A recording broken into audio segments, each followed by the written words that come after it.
Aku tak pernah membayangkan hari seperti ini akan datang secepat ini. Hari di mana duniaku seakan runtuh, hari di mana bernapas pun terasa begitu berat, hari di mana senyum terakhir, ibu hanya bisa kulihat dalam kenangan. Pagi itu, langit Jakarta kelabu. Seolah ikut berduka atas kepergian satu-satunya orang yang paling berharga dalam hidupku. Satu persatu orang mulai berdatangan ke rumah duka.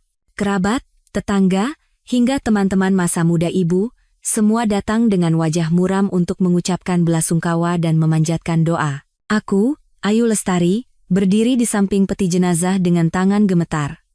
Kain kafan putih membungkus tubuh ibu. Wajahnya pucat, namun tampak begitu damai, seolah sedang tertidur lelap. Untuk terakhir kalinya, kusap lembut rambutnya. Setetes air mataku jatuh di keningnya. Ibu, jangan pergi secepat ini, bisikku dengan suara tercekat. Air mata kembali membanjiri pipiku. Meskipun aku tahu kematian adalah takdir yang pasti, rasanya ini terlalu mendadak. Ibu adalah satu-satunya orang yang selalu membangkitkanku setiap kali aku jatuh, yang selalu mengatakan semua akan baik-baik saja bahkan ketika dunia terasa akan kiamat. Tapi sekarang, aku ditinggalkan seorang diri. Setidaknya, begitulah yang kurasakan. Di samping duka kehilangan ibu, ada luka lain yang tak kalah menyakitkan. Absennya suamiku, Bima Prakoso. Ayu, yang sabar ya.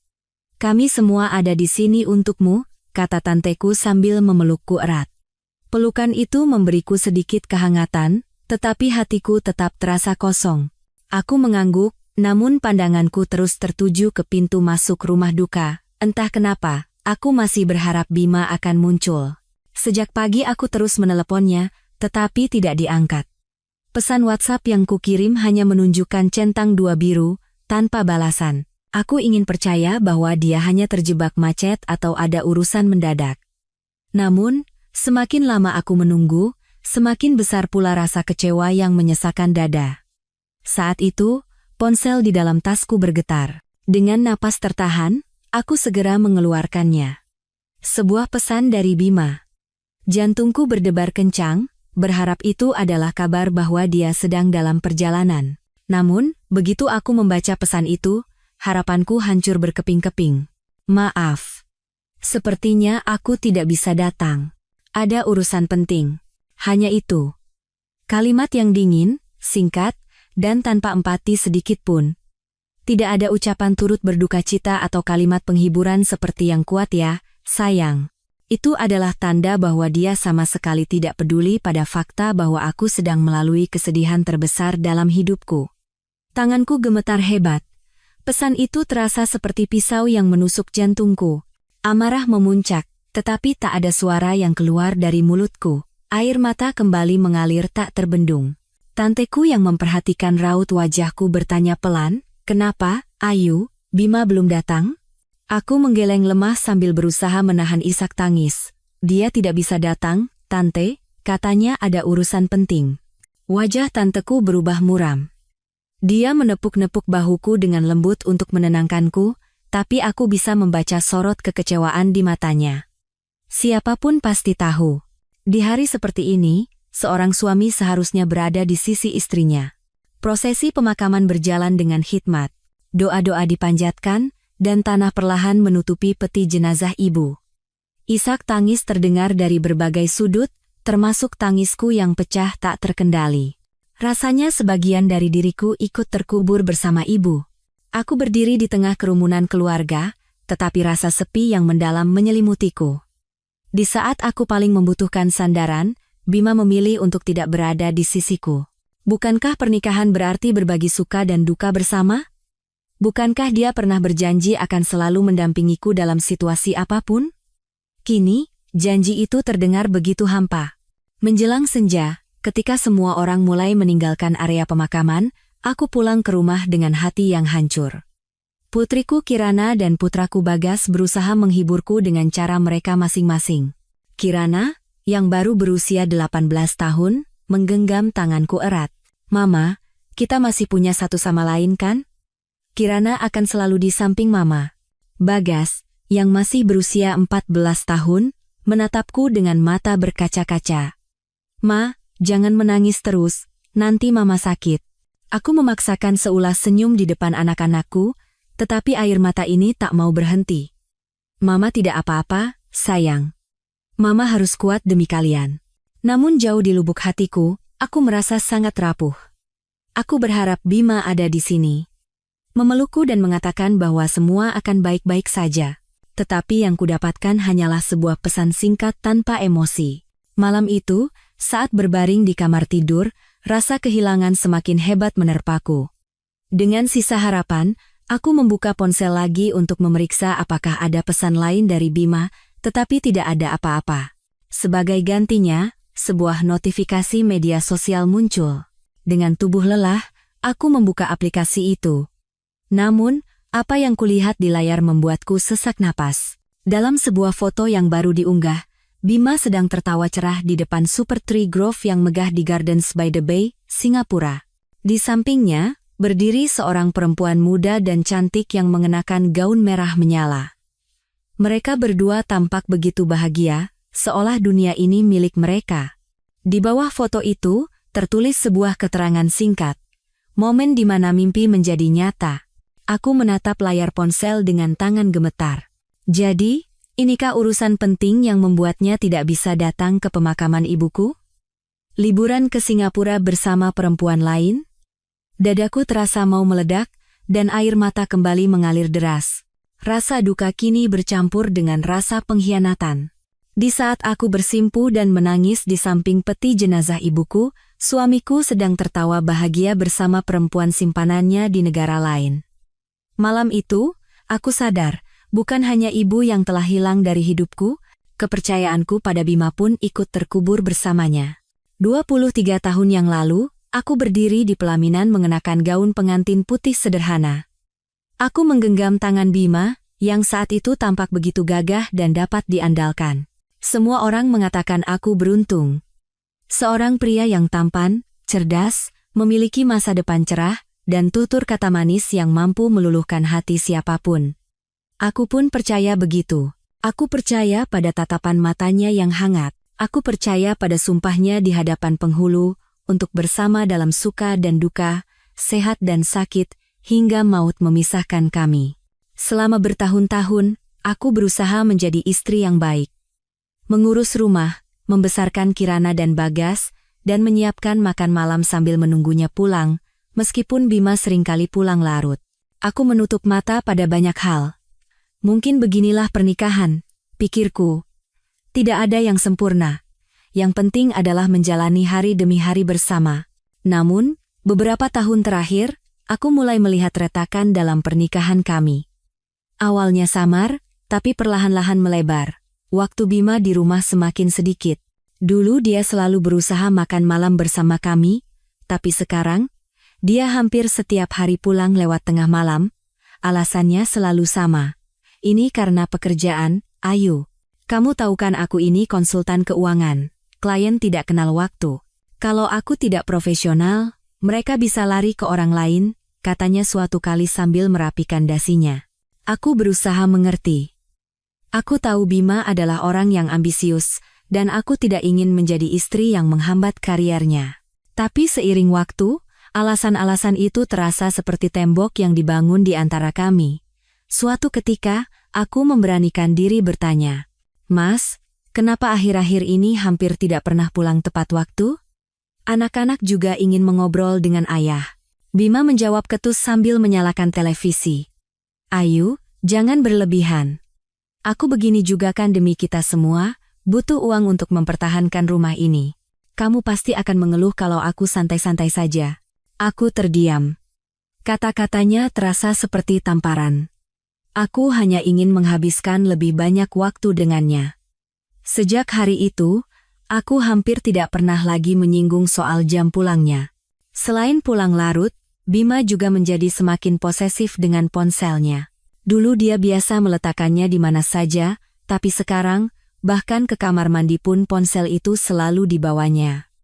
Kata sandinya juga diganti, dan aku tidak tahu kombinasinya. Awalnya aku tidak curiga berlebihan.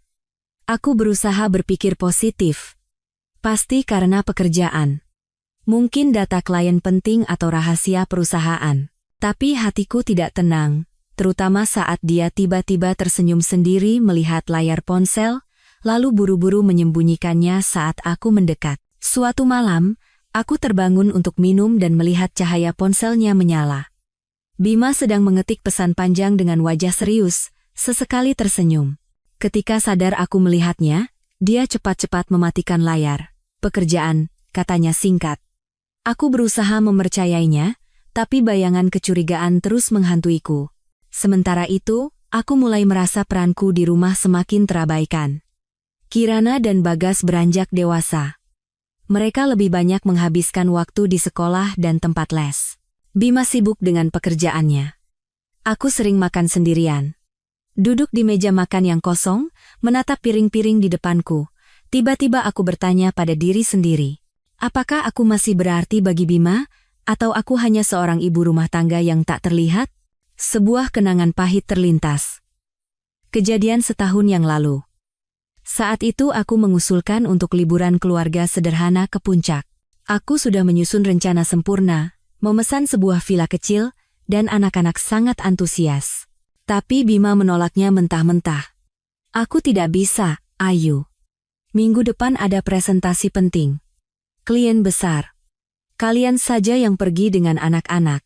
Aku kecewa, tapi sekali lagi aku mengalah. Kami pergi tanpa Bima. Anak-anak tertawa, tapi aku tahu mereka merasakan kekosongan tanpa kehadiran ayah mereka. Namun, puncak dari semua kecurigaan datang sesaat sebelum ibuku meninggal. Malam itu, saat merapikan cucian, aku menemukan selembar struk di saku celana Bima. Struk dari sebuah restoran mewah di kawasan Senopati. Yang membuatku terkejut adalah isinya, makan malam untuk 2 orang. Aku mencoba menenangkan diri. Pasti makan dengan klien, pikirku. Tapi entah kenapa, firasatku buruk. Aku tidak punya keberanian untuk bertanya langsung.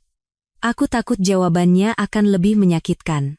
Sejak hari itu, aku mulai mengamati lebih teliti. Aku memeriksa laporan tagihan kartu kredit yang masuk ke email bersama, dan aku sering menemukan transaksi di restoran, kafe, dan toko hadiah yang tidak pernah dia sebutkan. Aku mencoba menyusun potongan-potongan puzzle itu, tetapi selalu menenangkan diri dengan alasan, pasti untuk klien. Namun, semua penyangkalan itu runtuh di hari pemakaman ibuku. Fakta bahwa dia tidak ada di sisiku di saat paling menyedihkan dalam hidupku, dan pesan singkatnya yang dingin, menjadi titik balik. Dan ketika malam itu aku melihat foto Bima tertawa bersama perempuan lain di Singapura, semua kepingan puzzle itu menyatu.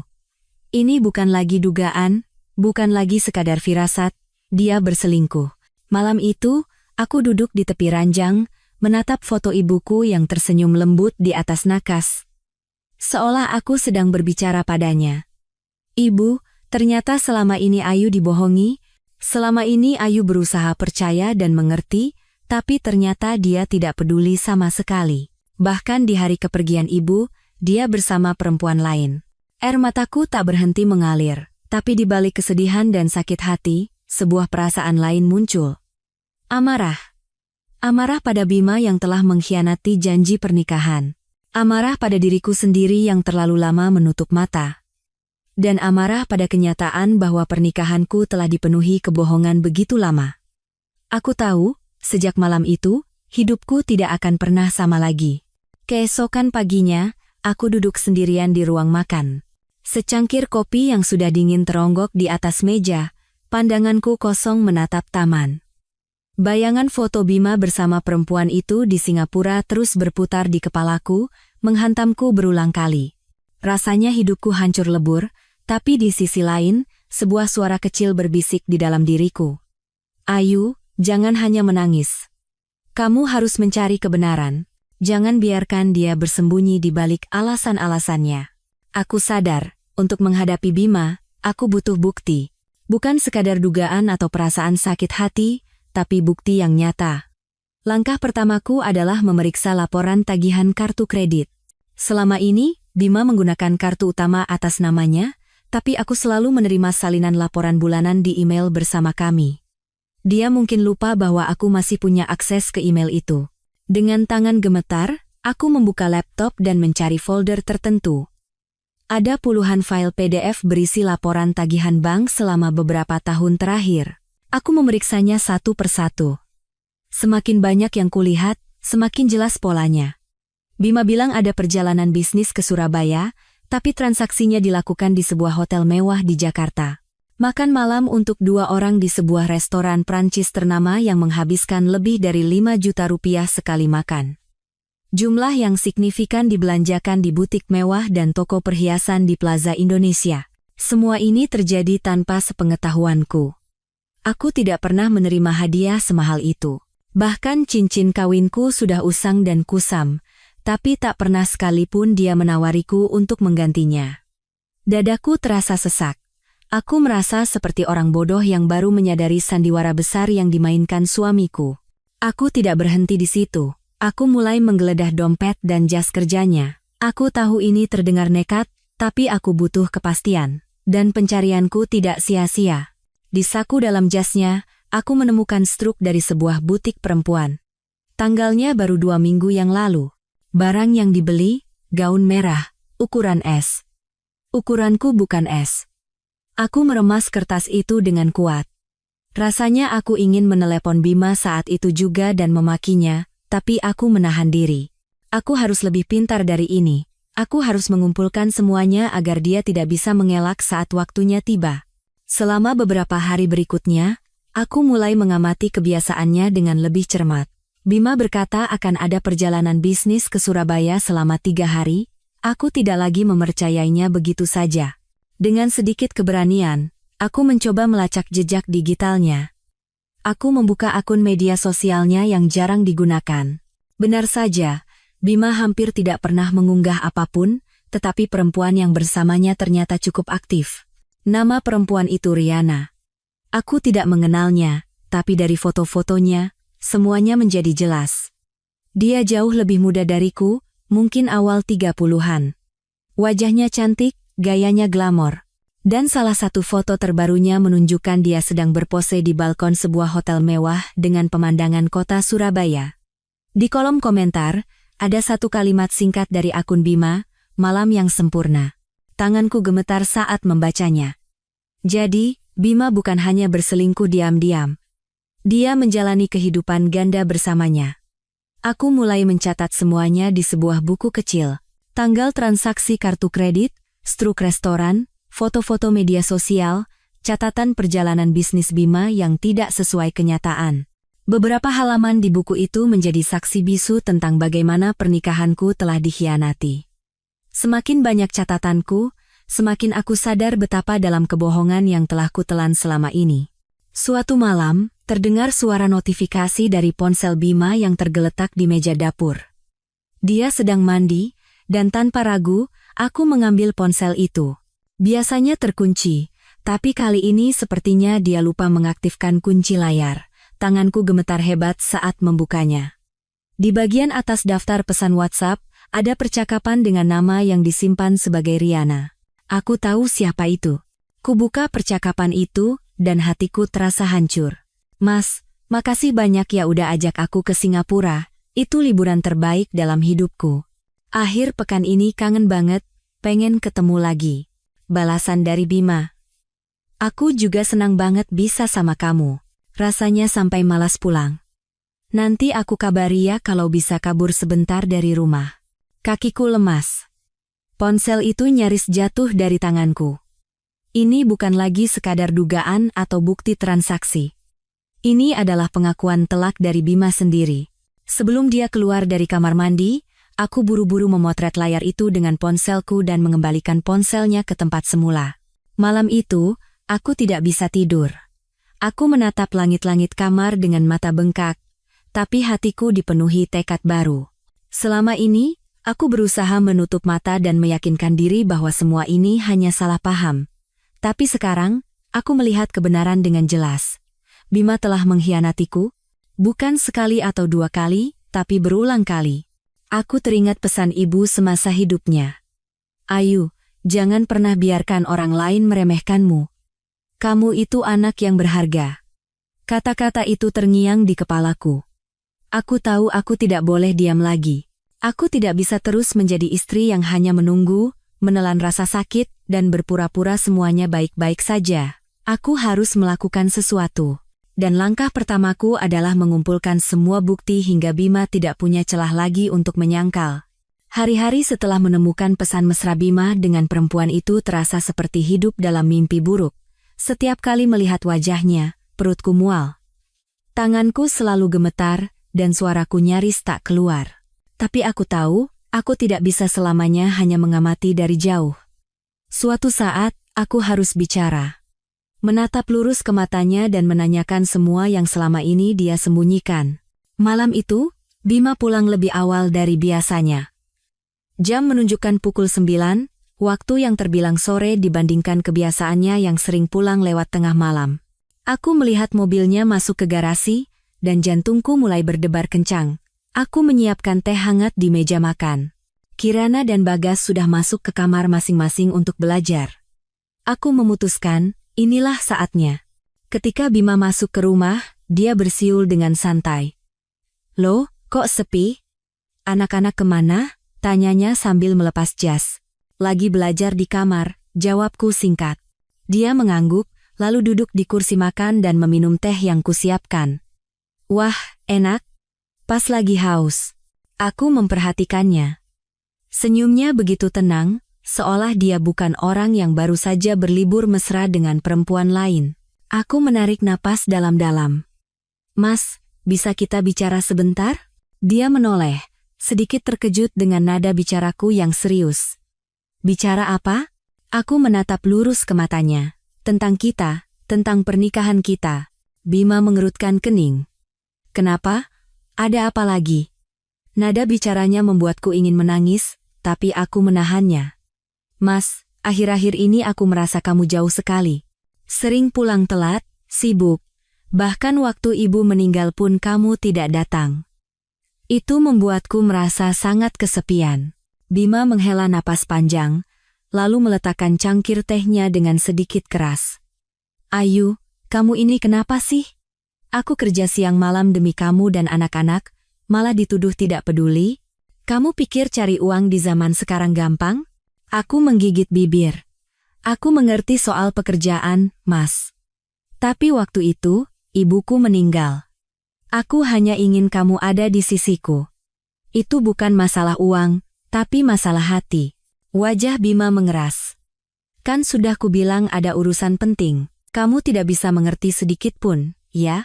Hatiku hancur. Urusan penting. Aku tahu persis apa artinya. Liburan ke Singapura dengan Riana. Aku berusaha menjaga ketenanganku. "Urusan apa, Mas? Urusan apa yang lebih penting daripada mendampingi istri yang sedang mengurus pemakaman ibunya?" Tatapan Bima menajam. "Ayu, jangan mulai lagi. Aku capek, pekerjaan banyak, kamu malah mengomel begini. Jangan cari-cari masalah, ya." Aku ingin berteriak. Ingin melemparkan semua bukti yang telah kukumpulkan ke wajahnya. Foto-foto, struk, laporan tagihan bank semua yang membuktikan perselingkuhannya. Tapi aku menahannya. Aku ingin melihat sejauh mana dia akan berbohong.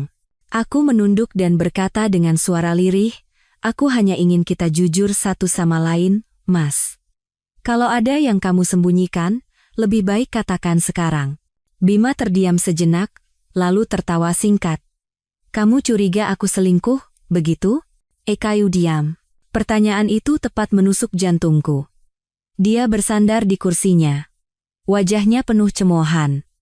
"Ayu, kamu kebanyakan nonton sinetron. Aku ini sibuk kerja, bukan sibuk cari perempuan. Kalau aku pulang malam, itu karena pekerjaan. Kalau aku keluar kota, itu karena proyek. Jangan berpikir yang aneh-aneh." Di bawah meja, kedua tanganku terkepal erat, menahan amarah. Begini rupanya, membalikkan semua keadaan dan membuatku seolah-olah bereaksi berlebihan. Aku berkata dengan suara bergetar. "Tapi aku lihat laporan tagihan kartumu. Banyak sekali transaksi di restoran mahal, hotel, toko perhiasan. Itu semua untuk siapa?" Wajah Bima langsung berubah. Dia terdiam sesaat, lalu tersenyum miring. "Kamu sampai memeriksa laporan tagihanku?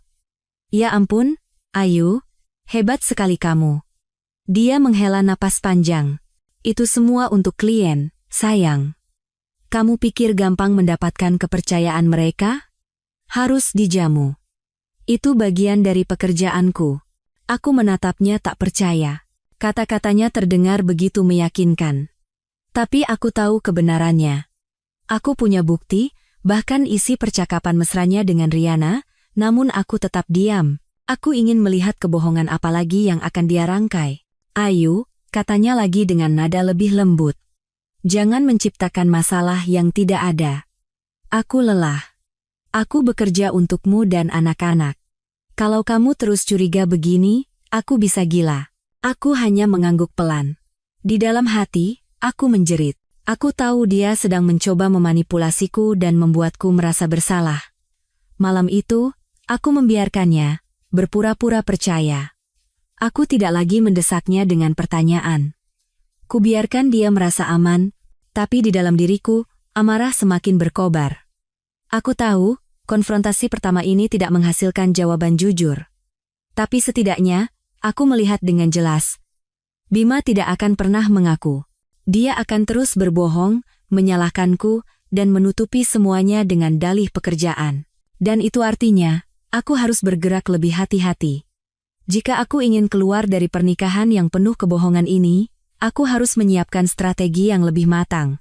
Malam itu, sambil menatap langit-langit kamar, aku bersumpah pada diriku sendiri, aku akan mengakhiri semua ini, dan Bima tidak akan pernah bisa menghancurkanku dan anak-anakku lagi. Pagi itu, aku duduk di teras rumah dengan wajah pucat. Semalam aku tidak bisa tidur. Kata-kata Bima yang penuh kebohongan terus terngiang di kepalaku. Dia mencoba menyudutkanku, membuatku merasa bersalah hanya karena aku menuntut kebenaran. Tapi kali ini, aku tidak akan goyah lagi. Aku sadar, aku tidak bisa melawan Bima sendirian. Aku butuh seseorang yang mau mendengarkanku, mempercayaiku, dan memberiku kekuatan. Pagi itu, aku menelepon Dewi, sahabat lamaku. Kami sudah berteman sejak kuliah. Meskipun belakangan kami jarang bertemu karena kesibukan masing-masing, aku tahu Dewi adalah orang yang bisa kupercaya. Dewi, bisa kita ketemu hari ini? Tanyaku dengan suara serak. Ayu? Kenapa? Suaramu kok begitu? Aku menahan tangis. Banyak yang ingin kuceritakan. Kumohon, aku butuh kamu. Dewi tidak bertanya lebih lanjut dan langsung menyetujui. Kami berjanji bertemu di sebuah kafe kecil dekat rumah. Siang itu, aku duduk berhadapan dengan Dewi di sudut kafe. Tanganku yang memegang cangkir teh hangat gemetar. Wajah Dewi penuh kekhawatiran. Ayu, ada apa? Ceritakan semuanya. Jangan dipendam sendiri. Aku menarik napas dalam-dalam. Lalu, aku menceritakan semuanya dari awal. Mulai dari Bima yang tidak datang ke pemakaman ibuku, pesannya yang dingin, foto di Singapura bersama perempuan lain, hingga semua bukti yang kutemukan dari laporan tagihan kartu kredit dan ponselnya. Dewi mendengarkan dalam diam, sesekali menggelengkan kepala dengan ekspresi marah. Ketika ceritaku selesai, dia menggenggam tanganku erat. Ya Tuhan, Ayu, kamu hebat sekali. Bagaimana bisa kamu menahan semua ini sendirian? Kalau aku, mungkin sudah hancur. Air mataku jatuh. Aku tidak tahu harus bagaimana. Hatiku rasanya hancur, tapi aku tidak bisa hidup begini terus. Aku harus memikirkan anak-anak. Dewi mengangguk tegas. Benar katamu. Dan kamu tidak sendirian. Aku akan bantu kamu. Kita cari jalan keluar dari semua ini bersama-sama. Melalui Dewi, aku mendapatkan keberanian pertama untuk mencari bantuan hukum. Dia menyarankanku untuk bertemu seorang pengacara perempuan yang dikenalnya, Ibu Ratna Wijaya. Ayu, beliau sudah banyak membantu perempuan yang mengalami kasus sepertimu, temui dia. Jangan takut. Kamu punya bukti yang kuat. Malam itu juga, aku langsung menelepon Ibu Ratna. Beruntung, beliau bersedia menemuiku di kantornya keesokan siangnya. Kantor Ibu Ratna berada di sebuah ruko sederhana, tapi suasananya hangat. Begitu aku masuk, dia menyambutku dengan senyum tenang. Seorang perempuan berusia sekitar 40-an dengan wajah tegas namun sorot mata yang penuh empati. Ibu Ayu Lestari, silakan masuk. Silakan duduk. Saya sudah mendengar garis besarnya dari Ibu Dewi, Tapi saya ingin mendengarnya langsung dari Anda, katanya lembut. Aku kembali menceritakan semuanya. Kali ini lebih sistematis, sambil menunjukkan bukti-bukti yang telah kukumpulkan, laporan tagihan kartu kredit, struk, foto-foto dari media sosial, dan tangkapan layar percakapan antara Bima dan Riana. Ibu Ratna menatapku dengan serius, lalu mengangguk. Ibu Ayu, katanya. Saya tahu ini sangat berat. Tapi percayalah, dengan semua bukti ini, posisi Anda sangat kuat jika ingin mengajukan gugatan cerai. Anda tidak hanya bisa melindungi diri Anda, tapi juga aset keluarga dan anak-anak Anda. Aku menggigit bibir. Kata cerai terdengar begitu besar dan menakutkan, tapi di saat yang sama, memberikan kelegaan. Ibu Ratna, kalau saya bercerai, bagaimana dengan Kirana dan Bagas? Tanyaku lirih. Karena buktinya jelas, kemungkinan besar Anda akan mendapatkan hak asuh utama. Terlebih anak-anak sudah berada di usia di mana pendapat mereka bisa didengar. Selama Anda bisa membuktikan bahwa Anda mampu memberikan rasa aman dan kasih sayang, pengadilan pasti akan mempertimbangkannya. Aku mengangguk pelan, sedikit merasa lega.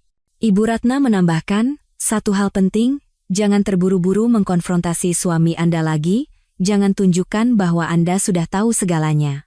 Biarkan dia merasa aman, sementara itu, kumpulkan dokumen-dokumen lain.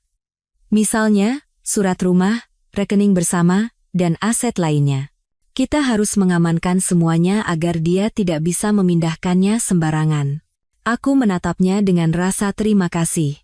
Untuk pertama kalinya sejak semua ini dimulai, aku merasa ada jalan keluar. Ada seseorang yang mengerti dan bisa menuntunku melewati badai ini. Apa yang harus saya lakukan pertama kali, Bu? Tanyaku. Ibu Ratna tersenyum tegas. Pertama, kumpulkan semua dokumen penting. Kedua, siapkan anak-anak secara emosional. Ketiga, jangan takut. Perceraian bukanlah akhir dari segalanya. Justru, ini akan menjadi awal yang baru bagi Anda. Siang itu, saat meninggalkan kantor Ibu Ratna, hatiku terasa jauh lebih ringan. Rasa takut masih ada, luka pun masih membekas. Tapi untuk pertama kalinya, aku melihat cahaya di ujung terowongan. Aku tahu jalannya akan panjang dan terjal. Bima pasti tidak akan tinggal diam. Tapi aku juga tahu, aku tidak sendirian. Ada Dewi, Ibu Ratna, keluargaku, dan yang terpenting, keberanian yang mulai tumbuh di dalam diriku. Dalam perjalanan pulang, aku menatap langit senja yang mulai berwarna jingga. Aku berbisik pada diriku sendiri. Ayu, kamu pasti bisa. Malam itu, setelah kembali dari kantor Ibu Ratna, aku duduk lama di ruang keluarga. Di pangkuanku, ada sebuah map berisi salinan dokumen-dokumen penting yang telah kusiapkan diam-diam, sertifikat rumah, rincian rekening bersama, polis asuransi, hingga BPKB mobil. Kusembunyikan map itu di laci meja rias yang kukunci dengan sebuah kunci kecil. Aku menatap map itu lama, seolah kertas-kertas ini adalah benteng pertahanan pertamaku melawan Bima. Ini rumahku, ini keluargaku. Aku harus melindunginya. Keesokan paginya, aku mengambil sebuah keputusan kecil namun penting. Aku memutuskan untuk mengganti kunci rumah. Mungkin terdengar sepele, tapi bagiku, ini adalah sebuah tindakan simbolis. Selama ini, Bima terlalu sering memperlakukan rumah ini bukan sebagai ruang bersama, melainkan seperti persinggahan yang bisa dia tinggalkan kapan saja. Aku tidak mau lagi, rumah ini menjadi tempat kebohongan bisa keluar masuk dengan bebas. Aku menelepon tukang kunci langganan di komplek perumahan kami, dan dalam 1 jam, dia sudah datang dengan tas peralatannya. Saat dia bekerja, tanganku gemetar antara takut dan lega. Setelah selesai, tukang kunci itu menyerahkan 1 set kunci baru dengan senyum ramah. Sudah beres, Bu, sekarang aman. Tidak ada yang bisa membuka pintu ini tanpa izin Ibu. Aku menggenggam kunci itu erat-erat. Rasanya seperti mendapatkan kembali kendali atas hidupku. Siang itu, aku menunggu anak-anakku pulang sekolah. Kirana yang berusia 18 tahun baru saja masuk kuliah, sementara Bagas yang berusia 14 tahun masih di bangku SMP. Anak-anak tahu aku sedang berduka karena kepergian nenek mereka, Tapi aku belum pernah bicara jujur tentang apa yang sebenarnya terjadi antara aku dan ayah mereka. Malam itu, setelah makan malam, aku meminta anak-anak duduk di ruang keluarga. Kumatikan televisi dan menatap mereka berdua dengan serius. Mama mau bicara sesuatu yang penting, kataku pelan. Kirana langsung fokus.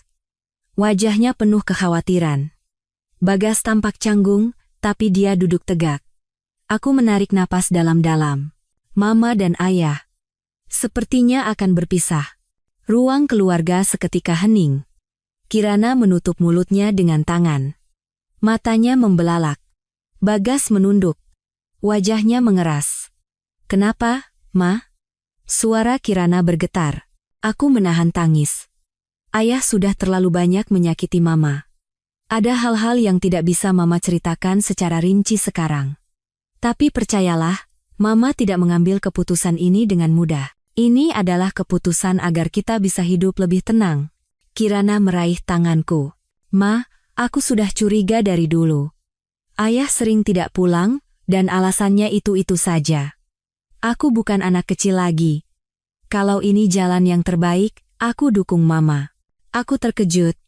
Putriku ternyata sudah menyadari situasinya jauh sebelum aku bicara. Sementara itu, Bagas masih diam. Kuusap punggungnya. Bagas, bagaimana menurutmu? Dia mengangkat kepala. Matanya berkaca-kaca. Aku sedih, Ma. Tapi aku juga capek lihat ayah begitu. Aku cuma mau kita tidak bertengkar lagi. Mendengar ucapan mereka, hatiku terasa remuk. Kedua anakku ternyata sudah menjadi saksi bisu atas keretakan hubungan kami selama ini. Aku memeluk mereka erat. Maafkan Mama, ya, sayang. Mama janji, apapun yang terjadi, kalian akan tetap punya rumah, dan punya Mama yang sayang sama kalian. Selama beberapa hari berikutnya, sesuai saran Ibu Ratna, aku semakin serius mempersiapkan langkah selanjutnya. Aku membuka rekening bank baru atas namaku sendiri, memindahkan sebagian tabungan yang jelas-jelas merupakan hasil jerih payahku. Aku membuat daftar barang-barang berharga di rumah. Memotret dan mendokumentasikan semuanya. Setiap langkah itu membuatku semakin kuat. Rasa takut masih ada, tapi aku tahu aku sedang membangun fondasi untuk masa depan. Di tengah semua kesibukan itu, Bima hampir tidak pernah di rumah. Dia bilang sedang sibuk dengan pekerjaan kantor, tapi aku tidak lagi peduli dengan kebohongan yang dia ciptakan. Aku hanya memastikan bahwa dia tidak bisa lagi seenaknya masuk atau mengambil barang. Malam itu, saat aku duduk sendirian di ruang keluarga, Kirana keluar dari kamarnya dan duduk di sampingku. Mama, katanya lembut. Aku bangga sama Mama. Aku tahu ini berat sekali. Tapi Mama terlihat lebih kuat sekarang. Aku menatap putriku dengan haru. Mama tidak kuat, Kirana. Mama hanya berusaha bertahan. Kirana tersenyum kecil. Justru itu yang membuat Mama kuat. Aku memeluknya erat.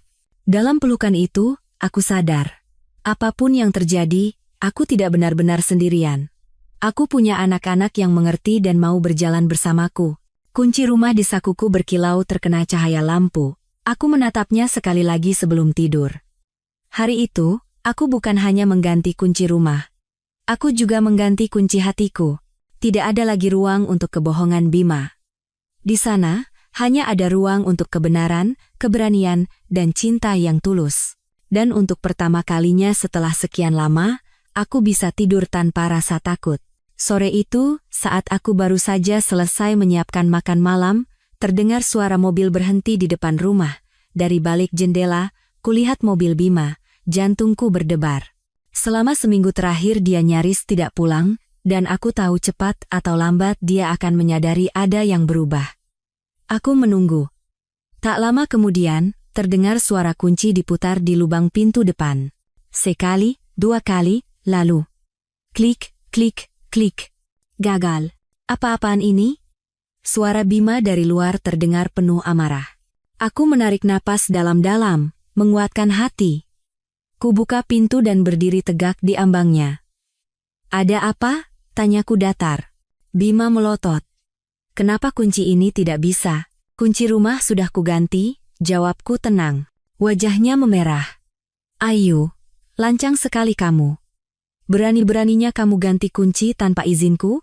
Aku menatap lurus ke matanya. Ini rumah kita, dan aku berhak melindungi rumah ini dari siapapun yang menyalahgunakannya. Menyalahgunakan? Kamu pikir aku ini siapa? Suaranya meninggi. Hampir berteriak, sampai-sampai Kirana dan Bagas keluar dari kamar mereka dan berdiri dengan cemas di tangga. Sadar anak-anak mendengar, aku memilih kata-kataku dengan hati-hati. Bima, aku tahu semuanya. Aku tahu kemana uang kita pergi, dan aku tahu dengan siapa kamu menghabiskannya. Jadi, jangan berpura-pura menjadi suami baik lagi di sini. Sejenak, Bima kehilangan kata-kata. Wajahnya pucat, lalu kembali memerah karena marah. Omong kosong. Itu cuma khayalanmu. Aku maju selangkah. Suaraku tetap rendah tapi tegas. Kalau kamu memang tidak bersalah, buktikan. Aku punya semua buktinya. Struk, laporan tagihan bank, bahkan foto-fotonya. Jangan pernah berpikir untuk berbohong lagi di depanku atau anak-anak. Kirana menatap ayahnya dengan mata berkaca-kaca. Bagas menunduk, wajahnya tegang. Bima melirik ke arah anak-anak, lalu kembali padaku. Nadanya merendah, tapi tetap tajam. Kamu benar-benar keterlaluan, Ayu. Kamu mau menghancurkan keluarga ini? Mendengar itu, aku nyaris tertawa. Keluarga ini sudah kamu hancurkan sejak lama, Bima. Aku hanya berusaha menyelamatkan apa yang tersisa. Ketegangan di depan pintu terasa menyesakkan. Bima akhirnya mencoba mendorongku kasar untuk masuk. Tapi aku bertahan, tak bergeming. Jangan pernah mendorongku lagi, Bima. Tidak akan pernah. Suaraku bergetar, tapi penuh ketegasan. Kirana menjerit kecil melihat perlakuan ayahnya. Bima tampak ragu, antara memaksa masuk atau pergi begitu saja. Aku mengangkat tangan, menghentikannya.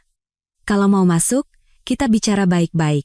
Tapi mulai sekarang, kamu tidak bisa lagi memperlakukan rumah ini seenaknya. Aku sudah bicara dengan pengacara. Aku sedang menyiapkan gugatan cerai. Kata-kata itu meluncur dari bibirku. Terasa menakutkan, sekaligus melegakan. Wajah Bima membeku. Apa? Cerai? Aku mengangguk tegas. Iya, cerai. Malam itu, Bima akhirnya pergi dengan marah. Suara pintu mobil yang dibanting keras membuat beberapa tetangga melongok keluar. Aku tidak peduli lagi. Biarlah dunia tahu siapa dia sebenarnya. Aku memeluk anak-anakku yang masih gemetar ketakutan.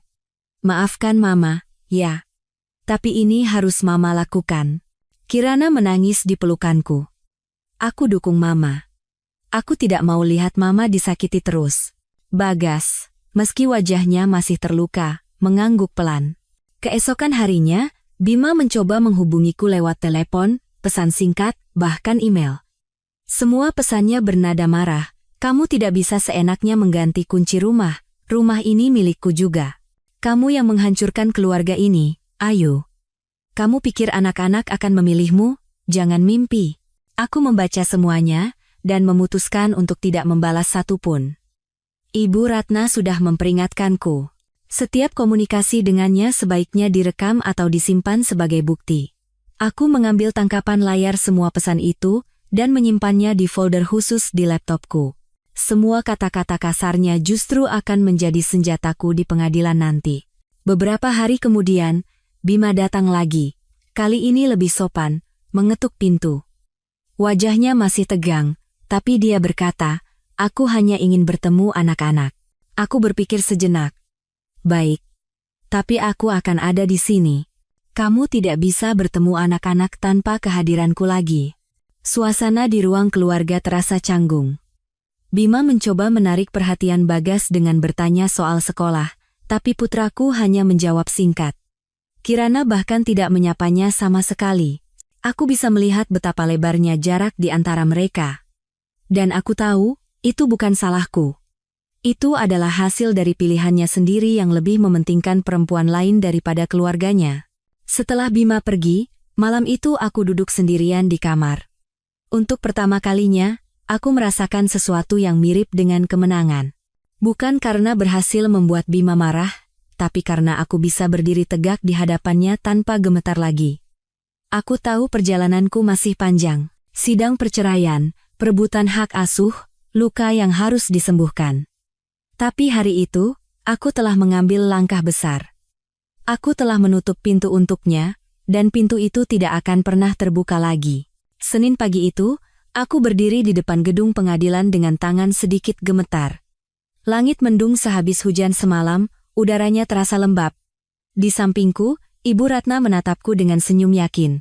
Jangan khawatir, Bu Ayu. Ini baru permulaan. Tapi langkah terpenting sudah Anda ambil. Begitu gugatan kita daftarkan, Pak Bima tidak akan bisa bertindak semaunya lagi, katanya. Aku mengangguk. Di dalam dada, rasa takut dan lega bercampur aduk. Takut akan menghadapi Bima di pengadilan, tapi lega karena akhirnya aku melakukan sesuatu untuk diriku dan anak-anak. Proses administrasi berjalan cukup cepat. Ibu Ratna sudah menyiapkan semua dokumennya. Salinan surat nikah, akta kelahiran anak-anak, bukti rekening koran, struk restoran, bahkan tangkapan layar percakapan dan foto-foto yang menunjukkan kebersamaan Bima dengan perempuan lain. Setiap lembar bukti itu terasa seperti pisau bagiku. Sakit setiap kali melihatnya, tapi juga menjadi senjata yang melindungiku. Setelah semua berkas terdaftar, Ibu Ratna menepuk bahuku. Gugatan sudah resmi masuk. Sekarang kita tinggal menunggu jadwal sidang pertama. Aku menghela napas panjang. Rasanya seperti baru saja melewati sebuah gerbang besar. Tapi di depan, masih ada lorong panjang yang harus kulalui. Kabar gugatan ceraiku menyebar lebih cepat dari yang kuduga. Entah dari mana Bima mendengar, tak lama setelah aku tiba di rumah, telepon berdering. Itu Bima.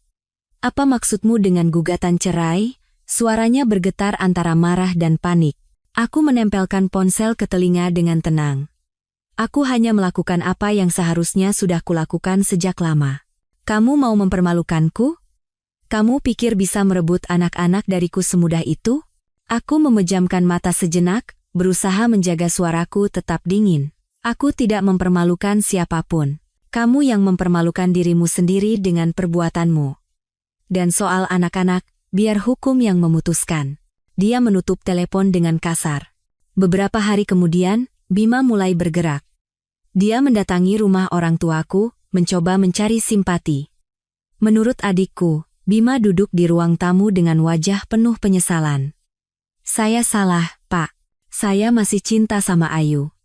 Tolong beri saya satu kesempatan lagi, katanya, seolah dia adalah korban dalam situasi ini. Untungnya, keluargaku sudah tahu kebenarannya. Ayahku menatapnya dengan dingin dan berkata, kalau kamu memang cinta Ayu, kamu tidak akan meninggalkannya saat ibunya meninggal. Kamu sudah menunjukkan siapa dirimu sebenarnya, Bima. Kabar itu membuatku semakin kuat. Aku tahu Bima akan mencoba memainkan peran sebagai orang baik di depan orang lain. Tapi aku juga tahu, kali ini kebohongannya tidak akan bertahan lama. Malam itu, aku duduk bersama anak-anak di ruang keluarga. Kirana tampak cemas. Ma, apa aku harus ikut ke sidang? Tanyanya lirih. Kuusap kepala putriku. Tidak, sayang, kalian tidak perlu hadir di sidang, tapi mungkin nanti akan ada saatnya hakim ingin mendengar pendapat kalian. Kalau saat itu tiba, katakan saja yang sejujurnya. Jangan takut. Bagas menunduk. Aku takut ayah marah sama kita. Aku menggenggam tangan mereka berdua. Tidak perlu takut. Tugas mama untuk melindungi kalian. Ayah mungkin akan marah, tapi itu bukan salah kalian, mengerti? Air mata menetes dari mata anak-anakku, dan aku memeluk mereka erat. Hari sidang pertama tiba. Aku mengenakan setelan blazer berwarna biru tua yang rapi. Di sampingku, Ibu Ratna tampak sangat profesional, membawa map tebal berisi bukti-bukti. Di dalam ruang sidang, Bima sudah duduk di kursi tergugat. Dia mengenakan kemeja putih bersih, rambutnya disisir rapi, dan wajahnya dibuat seserius mungkin. Sekilas, dia tampak seperti pria baik-baik yang patut dikasihani. Begitu aku masuk, matanya menatapku tajam seolah menusuk. Sidang dimulai dengan proses mediasi. Hakim mediator mencoba mendamaikan kami. Mungkin masih ada cara untuk mempertahankan rumah tangga ini, kata hakim. Bima langsung angkat bicara. Suaranya dibuat selembut mungkin. Yang mulia, saya masih sangat mencintai istri saya. Demi anak-anak, saya ingin keluarga ini utuh, mohon berikan kesempatan. Aku nyaris tertawa mendengarnya, tapi kutahan. Aku menjawab dengan tenang, Yang mulia, rumah tangga kami sudah tidak bisa dipertahankan lagi. Suami saya telah berulang kali mengkhianati saya, bahkan tidak ada di sisi saya saat ibu saya meninggal. Saya memiliki bukti-bukti bahwa dia telah berselingkuh sejak lama. Saya tidak bisa lagi hidup dalam kebohongan. Hakim mengangguk dan menyatakan mediasi gagal.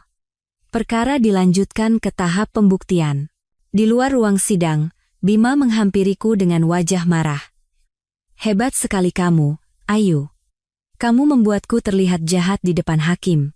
Aku menatapnya lurus. Aku hanya mengatakan yang sebenarnya. Kalau kebenaran membuatmu terlihat jahat, itu karena perbuatanmu sendiri. Dia mengepalkan tangannya. Tapi Ibu Ratna berdiri di antara kami.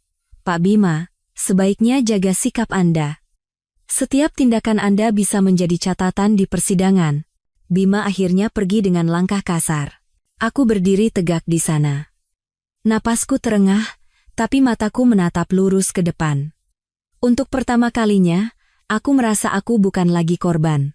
Aku adalah seorang perempuan yang sedang berjuang, bukan hanya untuk diriku sendiri, tapi juga untuk anak-anakku. Hari sidang kedua tiba. Ruang sidang terasa tegang. Bima duduk dengan ekspresi percaya diri, didampingi pengacaranya yang tampak licin dan banyak bicara. Aku masuk bersama Ibu Ratna, membawa map besar berisi bukti di dalam hatiku. Jantungku berdebar kencang, tapi wajahku harus tetap tenang. Aku tahu, hari ini adalah momen penting. Hari di mana kebenaran mulai terungkap. Hakim memulai dengan suara tegas. Sidang hari ini memasuki tahap pembuktian. Pihak penggugat, silakan ajukan bukti Anda.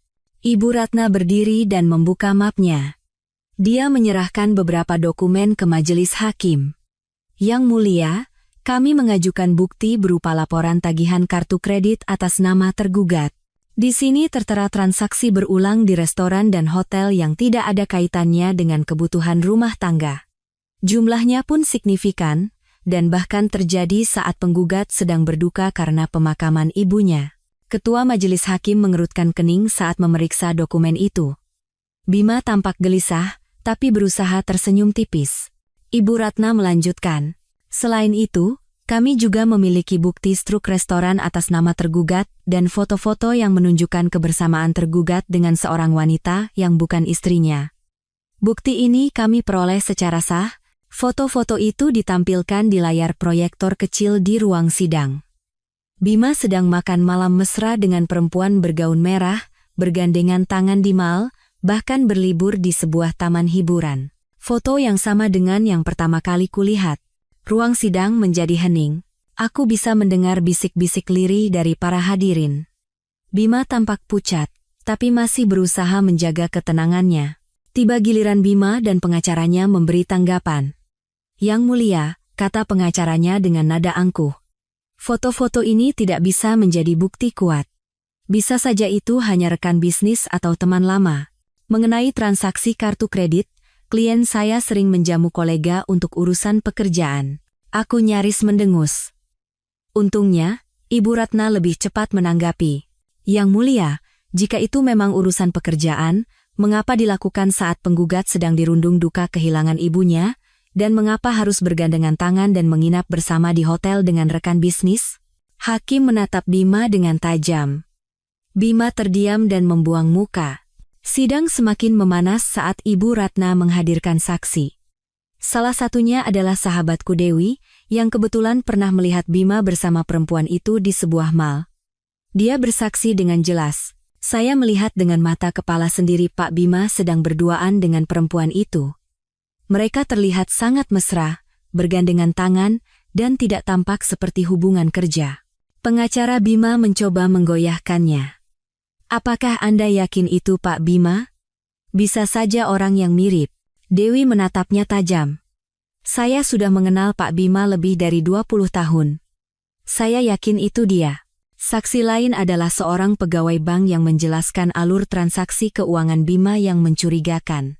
Seiring berjalannya waktu, semakin jelas bahwa Bima sulit untuk mengelak. Aku melirik Bima. Keringat membasahi pelipisnya, dan tangannya gelisah mengetuk-ngetuk meja. Untuk pertama kalinya, aku melihat ketidakberdayaannya. Di sisi lain, aku merasakan perasaan campur aduk antara lega dan sedih.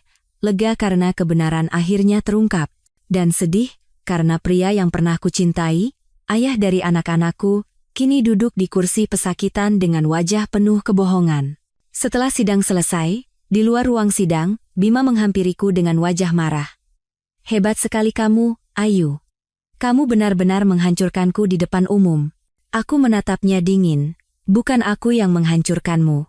Kamu yang menghancurkan dirimu sendiri. Dia mendekat, hampir berbisik di telingaku. Kamu pikir anak-anak akan memihakmu? Lihat saja. Aku masih ayah mereka. Aku bisa membuat mereka membencimu. Ancamannya membuat dadaku sesak, tapi aku menatap matanya dengan tegas. Kalau kamu memang seorang ayah, kamu tidak akan menyeret anak-anak ke dalam permainan kotormu. Ibu Ratna segera menarik lenganku dan membawaku pergi. Jangan terpengaruh ancamannya. Ingat, kita kuat. Dia hanya sedang ketakutan. Hatiku masih gemetar, tapi aku mengangguk. Malam itu, aku duduk di kamarku, menatap map berisi salinan bukti. Di sampingku, Kirana masuk diam-diam. Mama, suaranya lirih, aku dengar dari teman-teman. Katanya ayah punya perempuan lain. Apa itu benar? Napasku tercekat. Aku ingin melindungi putriku, tapi aku juga tidak bisa berbohong lagi. Aku mengangguk pelan. Iya, sayang. Ayah telah berbuat salah. Tapi itu bukan salahmu, bukan salah Bagas, dan bukan salah siapapun kecuali ayah sendiri. Air mata menetes dari mata Kirana. Kenapa ayah tega sama kita? Aku menangkup wajahnya, menyeka air matanya. Terkadang, orang dewasa membuat keputusan yang sangat buruk, tapi itu tidak mengubah betapa berharganya kamu dan Bagas. Ingat, kalian selalu punya mama yang akan melindungi kalian. Kirana memelukku erat. Aku hanya mau sama mama. Jangan tinggalkan aku ya, Ma. Aku menahan isak dan balas memeluknya. Mama janji. Mama tidak akan pernah meninggalkan kalian. Sidang hari itu membuatku semakin yakin. Aku berada di jalan yang benar. Aku tahu pertarungan belum selesai. Tapi aku juga tahu, aku tidak sendirian. Aku punya anak-anakku, keluargaku, sahabatku, dan kekuatanku sendiri. Dan Bima, meskipun terus berusaha menyangkal, tidak bisa lagi menyembunyikan kebenaran. Setelah sidang terakhir, Bima menjadi semakin agresif. Sadar posisinya semakin terpojok, dia mulai memainkan kartu terakhirnya, anak-anak. Suatu sore, Bagas pulang dengan wajah murung. Tanpa bicara, dia masuk ke kamarku dan berkata pelan, Ma, ayah bilang mama itu pembohong, katanya ayah tidak pernah selingkuh, itu semua fitnah. Ayah juga bilang mama mau merebut semua hartanya. Aku menghela napas panjang. Benar saja, Bima mulai meracuni pikiran anak-anakku. Bagas, dengarkan mama. Mama tidak pernah berbohong. Semua bukti yang mama ajukan ke pengadilan itu nyata. Ayah memang bersalah, tapi dia tidak mau mengakuinya. Bagas menunduk, tampak bingung.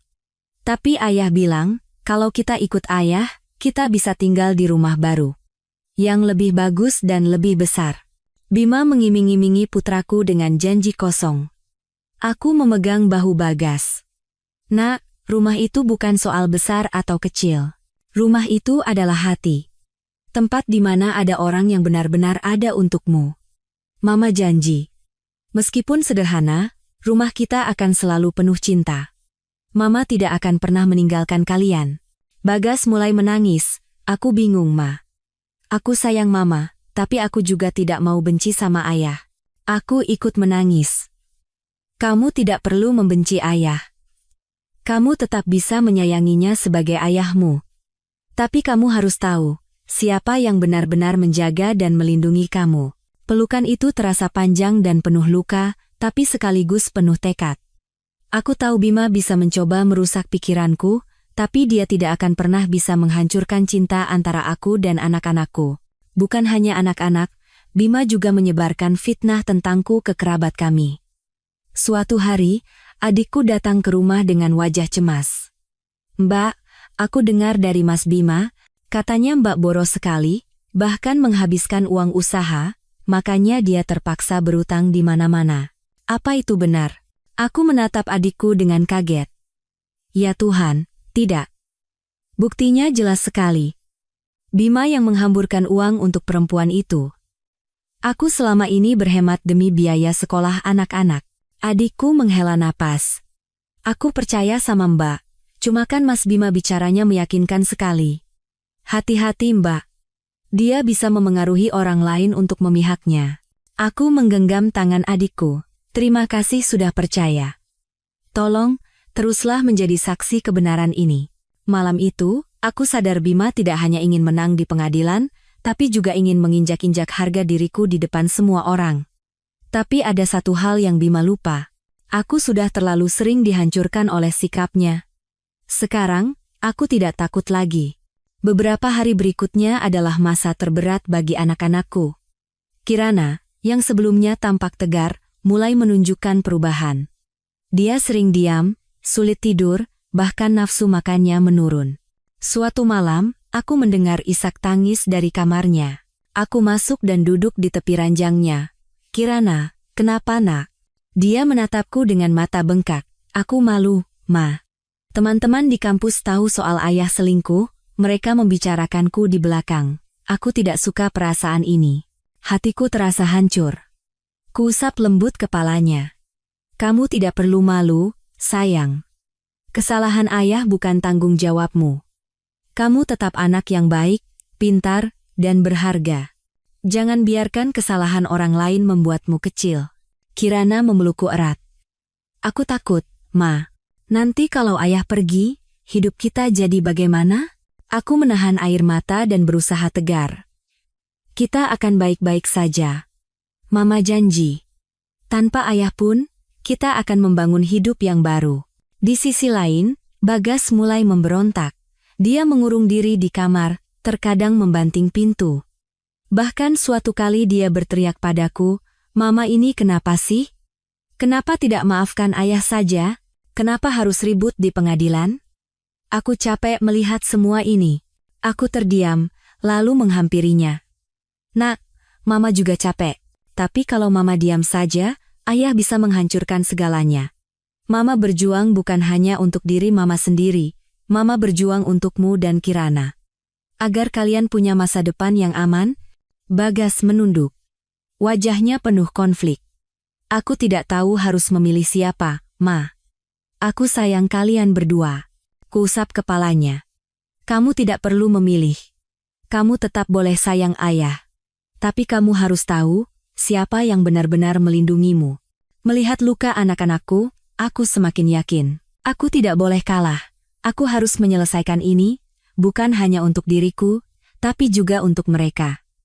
Aku berjanji dalam hati, aku akan menanggung semua luka agar anak-anakku bisa tumbuh lebih kuat. Sidang ketiga menjadi ajang pertempuran.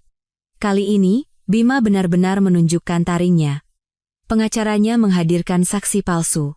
Seorang pria yang mengaku bekerja bersama Bima bersaksi bahwa perempuan di foto itu hanyalah rekan bisnis. "Klien saya hanya bersikap ramah untuk kelancaran kerja.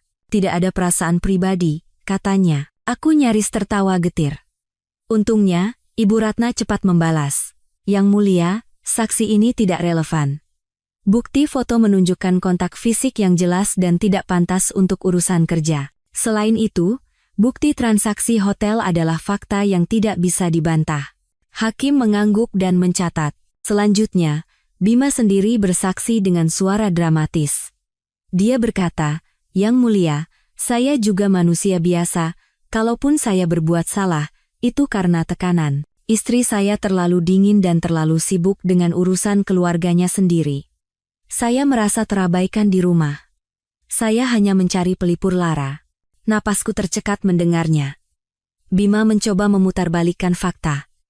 Mencoba menyalahkan perselingkuhannya padaku. Ibu Ratna berdiri. "Yang mulia, penggugat telah menjalankan kewajibannya sebagai istri selama lebih dari 20 tahun dan mengurus rumah tangga.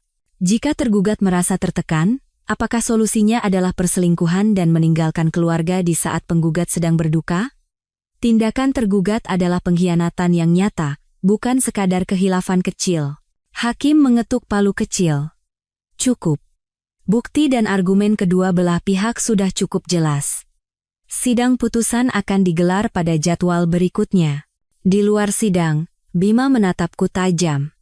Kamu pikir kamu sudah menang? Belum. Aku masih punya cara. Aku balas menatapnya tanpa takut. Lakukan saja sesukamu, Bima. Kebenaran pada akhirnya akan menang. Untuk pertama kalinya, aku merasa benar-benar bebas dari rasa takut terhadapnya. Malam itu, aku duduk di ruang keluarga, menatap anak-anakku yang tertidur di sofa karena kelelahan menangis. Aku berdoa dalam hati. Tuhan, berikan aku kekuatan. Jangan biarkan aku goyah. Aku ingin melindungi anak-anakku sampai akhir. Aku tahu, sidang putusan akan menentukan segalanya. Apakah aku akan benar-benar bebas, atau terikat lebih lama dalam belenggu pernikahan yang penuh pengkhianatan? Aku tidak tahu, tapi aku siap. Hari yang kutunggu akhirnya tiba. Ruang sidang pengadilan agama terasa tegang. Aku duduk di kursi penggugat. Di seberangku, Bima menatapku dengan wajah angkuh. Meskipun aku bisa melihat sorot matanya sedikit goyah. Hakim ketua memasuki ruangan, seluruh ruang sidang hening.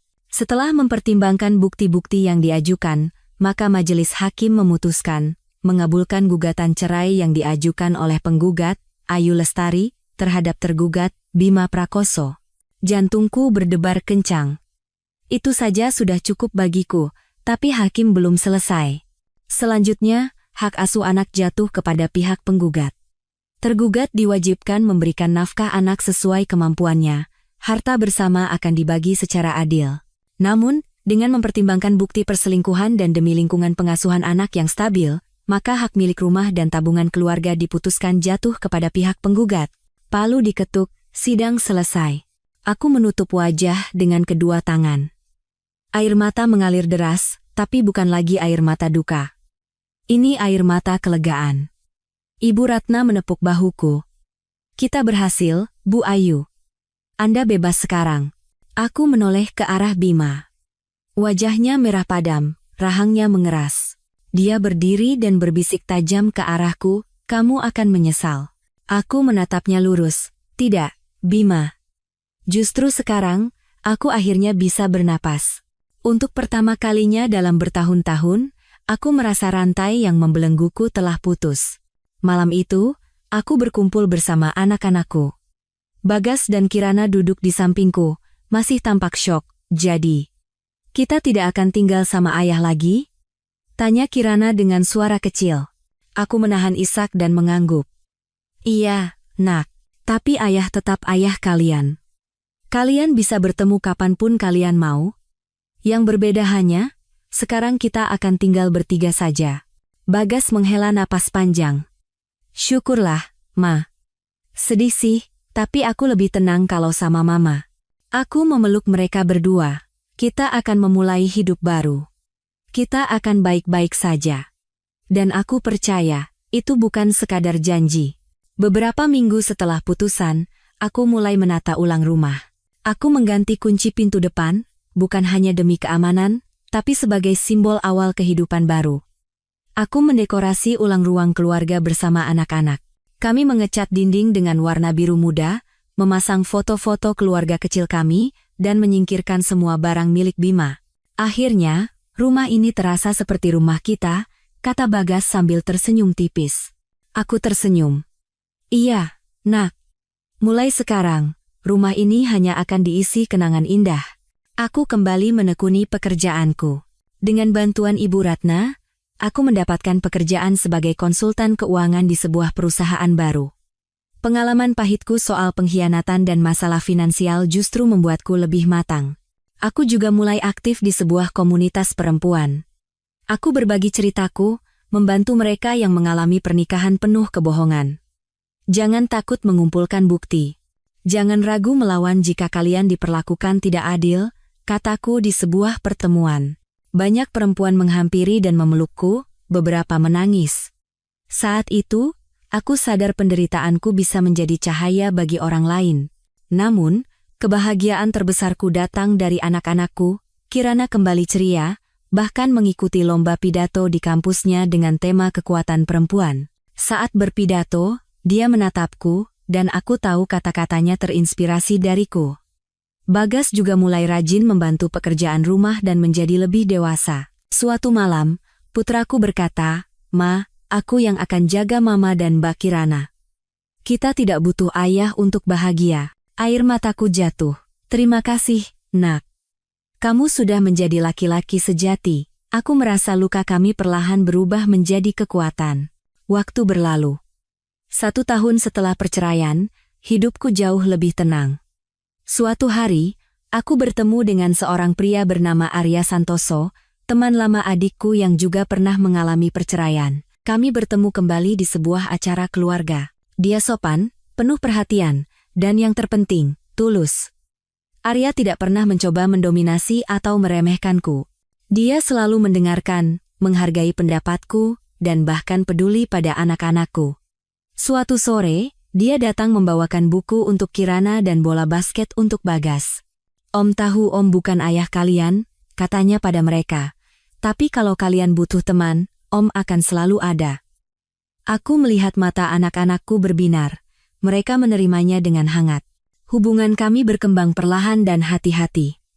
Aku takut terluka lagi. Tapi Arya selalu sabar menunggu. Dia tidak pernah memaksaku. Hingga suatu malam, saat kami berjalan di taman, dia berkata, "Ayu, aku tahu kamu sudah melalui banyak hal. Aku tidak ingin menggantikan siapapun dalam hidupmu. Aku hanya ingin menjadi bagian dari perjalanan barumu. Jika kamu mau, aku akan selalu ada di sisimu." Aku menatap matanya. Tidak ada kebohongan, tidak ada keraguan, hanya ketulusan. Air mata jatuh dari mataku, tapi kali ini bukan karena sakit, tapi karena harapan. "Iya, Arya, aku mau mencoba lagi, tapi kali ini, dengan hati yang baru." Hari-hariku kini penuh warna. Aku bukan lagi perempuan yang terikat dalam pernikahan palsu. Aku adalah Ayu Lestari, seorang ibu, seorang perempuan, dan seorang manusia yang berhak bahagia. Aku belajar bahwa kehilangan bisa membuka jalan menuju kebebasan, bahwa pengkhianatan bisa menjadi pijakan menuju kekuatan, dan bahwa cinta sejati bisa datang setelah luka yang paling dalam. Di hadapan anak-anakku, keluargaku, sahabatku, dan Arya, aku berkata pada diriku sendiri, "Aku berhasil. Aku telah bangkit, dan aku akan terus berjalan."